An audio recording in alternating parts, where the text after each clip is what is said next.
Agar men kimgadir o'xshasam, menga kim o'xshaydi? Nega sen boringcha yashamading? Nega sen o'zingcha bo'lmading? Bugungi podkastimiz aynan mana shu mavzuda. Bizning ayollarga, bizning qizlarda qayerdadir ozgina motivatsiya, ozgina o'ziga ishonch, ozgina o'ziga bo'lgan baho yetmay qoladi. Shunchaki o'zimga bo'lgan ishonchim yo'q, o'zimga bo'lgan bahoyim past deb aytishadi. Assalomu alaykum. Bir faylasufning shunday gapi bor. Agar men kimgadir o'xshasam, menga kim o'xshaydi? O'ylab qarasam, nihoyatda chuqur va ma'noli gaplar. Aslida buni olib qaraganda bir kun Robbim huzuriga borganimizda yaratgan bizga, ya'ni sizga yoki menga nima deydi? Sen nima uchun aytaylik Yulduz, Munisa yoki Nigora bo'lib yashamading deb aniq so'ramaydi. Robbim bizdan nega sen boringcha yashamading? Nega sen o'zingcha bo'lmading? Kimlargadir taqlid, o'xshash istagi, ulardek bo'la olmayotganing uchun qiynading o'zingni deb so'ramasmikin? Bugungi podkastimiz aynan mana shu mavzuda. Biz o'zimizga ishonch haqida gapiramiz va o'zimizga bo'lgan baho haqida gapiramiz. Xato qilmasdan yashagan biror bir odam yo'q. Har bitta xato bizni o'stiradi. Men o'zimga okey, sen bilan ham okey. O'zingizni isloh qilganingiz sari siz boshqalarni o'zgartirishga harakat qilmaysiz. O'zimizni chegaramizni himoya qilib, boshqalarnikini inobatga olmay qolamiz-da. Hasad degan so'zni yoyib chiqsak so'zma-so'z, unda borib menda yo'qligidan men xafa bo'lyapman degan signal. Ichimizda mana shu kichkinagina bolakay doimiy o'zini borligi haqida eslatib turadi. Bu degani siz uyg'onyapsiz degani, sizni ichingizdagi meningiz uyg'onyapti. Men Amira Rashidova, Qizil Pomada onlayn kurslar platformasi muallifi, prodyuseriman. Va bugungi mana shu mavzu o'ylaymanki, hammaga qiziq, bu ham bo'lsa o'ziga ishonch mavzusi. Chunki bu nihoyatda aktual mavzu ekanini har safar, har gal o'zimni Instagram sahifamni yurg'izganimda, har gal qaysidir storiesni qo'yganimda tushunaman. Bizning ayollarga, bizning qizlarda qayerdadir ozgina motivatsiya, ozgina o'ziga ishonch, ozgina o'ziga bo'lgan baho yetmay qoladi. Ya'ni katta masshtabda ishlashga, katta masshtabda orzu qilishga, oldinga intilishga qo'rquvlar, uyat tuyg'usi, aybdorlik tuyg'usi xalaqit qiladi. Lekin mana shu qo'rquv, aybdorlik tuyg'usi, uyat, buning hammasining aslida ildizini olib qarasangiz, bir so'z bilan ular buni shunchaki o'zimga bo'lgan ishonchim yo'q, o'zimga bo'lgan bahoyim past deb aytishadi. Umuman olganda mana shu yerda tabiiy savol tug'iladi. O'ziga ishonch o'zi nima? Va shu o'rinda bir gap aytmoqchiman. Ayol qachon mukammal yaxlitlikka erishadi? Qachon u o'zini nihoyatda komfort, hayotda ham, jamiyatda ham, o'zining ichki dunyosida ham o'zini komfort his qiladi. Buning 3 ta asosiy negizi bor. U ham bo'lsa, birinchisi o'zini sevish, ikkinchisi o'z qadrini va bahosini bilish va uchinchisi o'ziga ishonch shakllantirish. Toki mana shu 3 ta asos bilan, negiz bilan ishlamas ekanmiz, biz oldinga intilishga nihoyatda qiynalamiz. Va toki ayol o'zini sevishni o'rganmasa, ayol o'zini qadrini va bahosini bilmasa, o'ziga ishonchni shakllantirmasa, u doim boshqalar bilan o'zini taqqoslash, u doim o'zini tanqidlar ichiga solish, ya'ni ichki tanqid, ichki uyat tuyg'usi, ichki aybdorlik tuyg'usi bilan yashayveradi. Va bu har qanaqa holatda oldinga intilishga, katta ishlarni qilishga xalaqit qiladi. Nega menda baraka yo'q? Uyda pul turmaydi. Qo'limdan kelmaydi. Bu kambag'alchi fikrlash qizlar. Faqatgina o'lik odamda energiya bo'lmaydi. Chunki yo'q, jon yo'q, harakat yo'q, nafas yo'q. Men ichkarida boyman, meni bilimim bor deb yotmagan divanda, u harakat qilgan. Shuning uchun ayolning yaxlitligi, ichki garmoniyada bo'lishi mana shu 3 ta asosiy negizga borib taqaladi. Bilasizmi, biz ko'p paytda o'ziga ruxsat berish haqida gapiramiz. O'ziga ruxsat berish, hattoki oxirgi paytlar buni kulgiga ham chiqarishdi. Qayerdadir o'sha buning ustidan juda ham qattiq hayplar ham bo'ldi. Kulgili bir qanaqadir anekdotlar ham qilishni boshladi. Ya'ni o'ziga sevish, o'zingga ruxsat ber deb buni qanaqadir qadrsizlantirishni boshlashdi. Lekin aslini qaraganda biz ko'p narsaga o'zimizga ruxsat bermaymiz. Oddiygina baxtli yashashga o'zimizga ruxsat bermaymiz. Oddiygina hayotdan zavqlanishga o'zimizga ruxsat bermaymiz. Chunki doimiy tanqidlar, doimiy o'zimizni ichimizdagi mana shu katta tanqidchini o'stiramizda, lekin ichimizdagi bizga motivatsiya beradigan, bizni maqtab turadigan, bizni kichkina bo'lsa-da qilgan harakatimizni e'tirof etadigan mana shu asosiy shaxsimizni o'ldirib qo'yamiz. Ya'ni u yo'q bo'ladi ichimizda. Bizning ichimizda faqat katta tanqidchi paydo bo'ladi va mana shu tanqidchining doimiy sizga aytadigan gaplari bilasizmi nimadan iborat? Eplolmading, qilolmading, shu ham qo'lingdan kelmadi, san o'zi hech kim emassan, falonchilarni oldida senga nima bor, pismadonchilarni qanaqa zo'r o'syapti, senga ulargacha hali ancha bor, sen hech qachon bunaqa bo'la olmaysan, sen hech qachon zo'r bo'lmaysan va hokazo va hokazolar. Va mana shu tanqidlar aslida biz qilayotgan kichkinagina qadamni ham yo'qqa chiqazadi. Qilganing shumi? Bor yo'g'i shuni epladingmi? Shuni qila olasanmi? To'g'ri, san o'zi bundan ortig'ini qila olmaysan, san o'zi bundan ortig'iga noloyiqsan kabi mana shu tanqidlar, ichimizdagi tanqidlar bizni shunchaki tinch qo'ymaydi. Va bunda olib qaraganda siz o'zingizga mana shu yerda baxtli yashashingizga, shunchaki hayotdan zavq olishingizga, oldinga harakat qilishingizga nima xalaqit qilyapti deb so'rashingiz mumkin. Nima sizga bunga xalaqit qilyapti? Siz o'zingizga shu savolni bering. O'zingizga ruxsat bermasligingiz, o'zingizga shunchaki odamlarning gapidan xoli bo'lishga, shunchaki o'zingizni maqtashga, kichkina bo'lsa-da qilgan yutug'ingiz uchun sen buni eplading, sen bilan g'ururlanaman, sen bilan faxrlanaman deya olmasligingiz aynan mana shunday vaziyatga olib keladi, afsuski.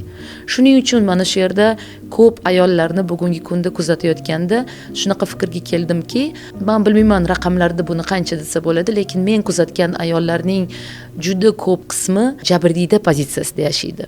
Va jabrdiyda pozitsiyasi aslida eng qulay pozitsiya. Eng qulay pozitsiya deganim bu, chunki bizga doim kimdir aybdor bo'lsa, biz o'zimizni oqlaymiz. Bizga doim agar qaynonam aybdor bo'lsa, erim aybdor bo'lsa, jamiyat, davlat, yashayotgan muhitimiz, odamlar aybdor bo'lsa agar bizga yaxshi. Ya'ni biz aybni kimgadir to'nkab, o'zimizdan mas'uliyatni olib, sekingina o'zimizni shunaqa orqali ichki menimizni oqlashga o'tamiz. Ya'ni qila olmayotgan, qilmagan yoki qilishga qo'rqayotgan ishlarimizga aynan qo'rqayotgan, aslida bu ichki qo'rquvimiz bizga xalaqit qilyapti. Ichki o'sha komfort zonasidan chiqa olmasligimiz yoki deylik bir oldinga harakat qilishimizga to'sqinlik qilayotgan bir nechta ichki bloklarimiz bilan ishlay olmayotganimiz sabab ham bizga shunchaki kimnidir ayblash qulayroq. Va shunday paytda ayol nima qiladi? O'tirib, men shunchaki o'qimaganman-da, shuning uchun mening qo'limdan kelmaydi. Bilasiz, men shunchaki mana shunaqa er bilan yashayapman, shuning uchun u menga ruxsat bermaydi. Yo'q. Qachonki siz o'zingizga ruxsat bersangiz, aynan mana shu boyagi birinchi gapim ruxsat haqida gap kelganda, qachonki o'zingizga ruxsat bersangiz, men eng yaxshisiga loyiqman.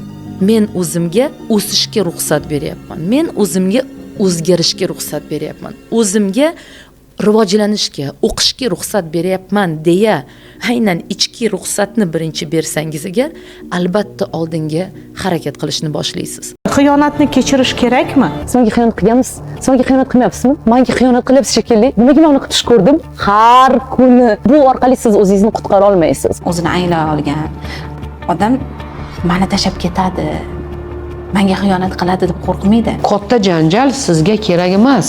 Bu muammoni hal qilmaydi. Mana shu vaziyat meni uyg'otdi. Bu narsani to'xtatish vaqti keldi.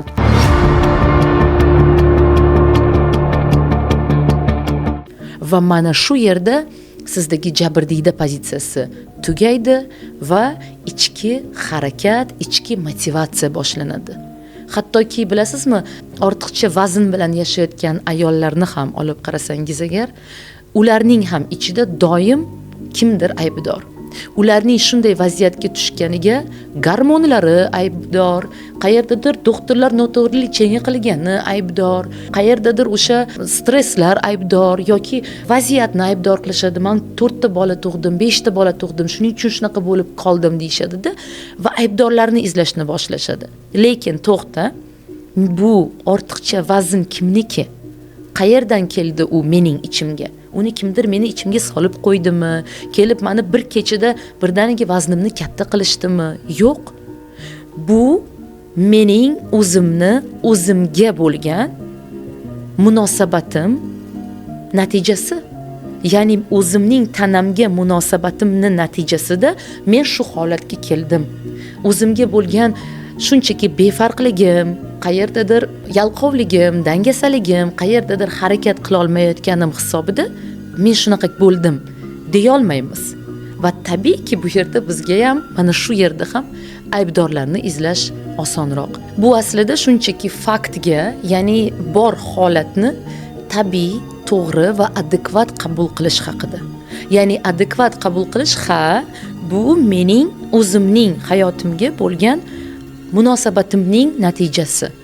Yoki deylik, bu mana shunday holatda yashayotganim, mana shunday vaziyat bo'lgani, bu mening o'zimning mas'uliyatim deyish vaqti kelgan.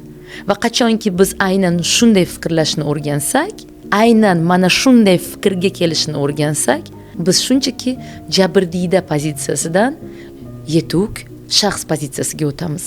Ya'ni mas'uliyatni o'z bo'ynimizga olamiz. Bu men bilan sodir bo'ldi, lekin bu muammo emas. Aynan mana shunday vaziyatda qachonki biz jabrdiyda pozitsiyasidan chiqib, hayotimizni, holatimizni adekvat baholab, hech kimni aybdor qilmasdan, shunchaki unga yechim izlashni boshlaganimizda, yechim esa o'z-o'zidan keladi. Ya'ni ustozlar keladi, kerakli darslar keladi, biz uchun foydali bo'lgan yo'llar albatta ochiladi. Va mana shu yerda nima sodir bo'ladi? Bizda garmonik munosabat shakllanadi. Garmoniyada yashashni boshlaymiz. Avvalambor o'zimiz bilan. Ichimizda garmoniya sodir bo'lsa, inson o'zi bilan o'zi garmoniyada bo'lsa agar, u atrofi bilan, atrofdagi insonlari bilan, eri bilan, bolalari bilan, qo'shnisi bilan, deylik o'sha hamkasblari bilan, hamma bilan garmonik munosabatga keladi. Ya'ni bu yerda mas'uliyatni birovning bo'yniga ilib qo'yish emas, balki mas'uliyatni o'z bo'yniga olib harakat qilish oqibatida inson ichki garmoniyaga keladi. Shuning uchun ham bir narsani to'g'ri tushunishingizni istayman. O'zingizga yordam berishni istamaganingizgacha sizga hech kim yordam bermaydi. Hech kim siz uchun javobgar emas. Mas'uliyatni birovning bo'yniga aslo yuklamang. Shuning uchun coach, trener, psixolog va boshqalar, bular shunchaki sizning hayotingizda yo'l ko'rsatuvchilar. Lekin shu yo'lni o'zingiz yurib o'tishingiz kerak bo'ladi. Ular sizni qo'lingizdan birgalikda siz bilan shu yo'lni bosib o'tmaydi. Ular sizga shunchaki yo'l ko'rsatadi. Mana shu yo'ldan borsang, senga yaxshiroq bo'ladi deya yo'l ko'rsatishi mumkin. Lekin yo'lni bosib o'tuvchi o'zingiz. Shuning uchun mas'uliyatni o'z bo'yningizga olgan holatda o'zingizni ustingizda ishlashni boshlashingiz kerak.